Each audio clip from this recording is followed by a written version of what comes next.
Hello friends, તમારું સ્વાગત છે મારી યુટ્યુબ ચેનલ નિશાસ કિચનમાં. આજે આપણે બનાવીશું હિમોગ્લોબિન વર્ધક બીટના લાડુ.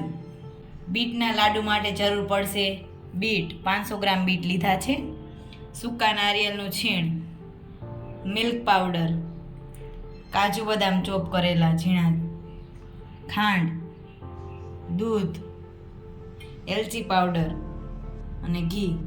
આપણે બીટની છાલ ઉતારી લઈએ પહેલાં.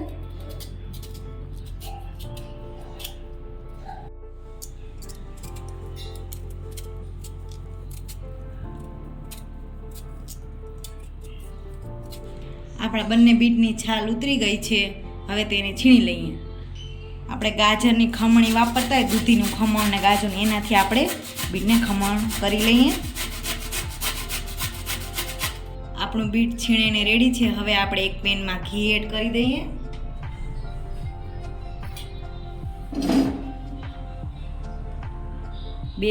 મોટી ચમચી ઘી. આપણું ઘી ગરમ થઈ ગયું છે. હવે બીટનું છીણ આપણે એડ કરી દઈએ.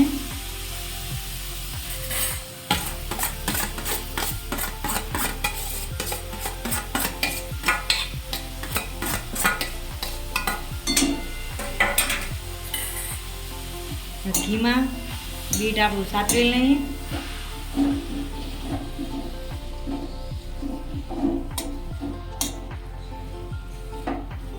ત્રણ થી 4 મિનિટ આપણે બીટને સાતરી લઈએ, કલર બદલે ત્યાર સુધી.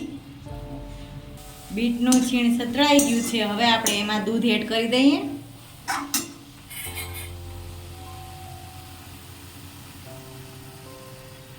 આપણે 1 વાટકો દૂધ લીધું છે. 2 વાટકા બીટનું છીણ હતું, એનું અડધું દૂધ લેવાનું. હવે આને 8 થી 10 મિનિટ થવા દેશું, દૂધ બળે ત્યાં સુધી અને આપણું બીટનું છીણ સોફ્ટ થાય ત્યાં સુધી.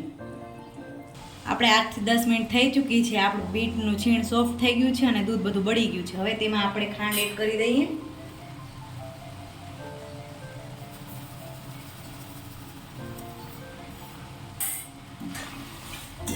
સારી રીતે આપણે મિક્સ કરી લઈએ.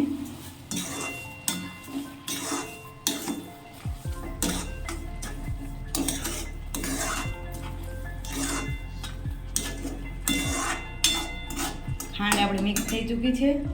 હવે આપણે એમાં મિલ્ક પાવડર અને નારિયેળનું છીણ એડ કરી દઈએ અને આપણે મિક્સ કરી લઈએ.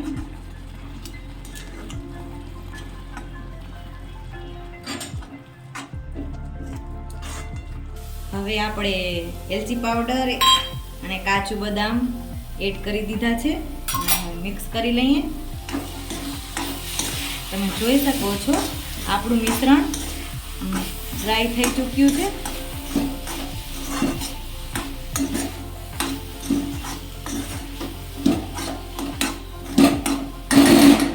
બીટના લાડુનું મિશ્રણ રેડી છે.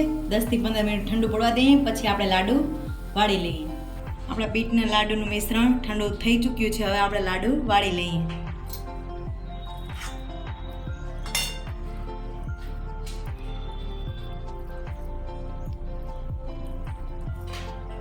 હવે આપણે નારિયેળના છીણમાં કોટ કરી લઈએ.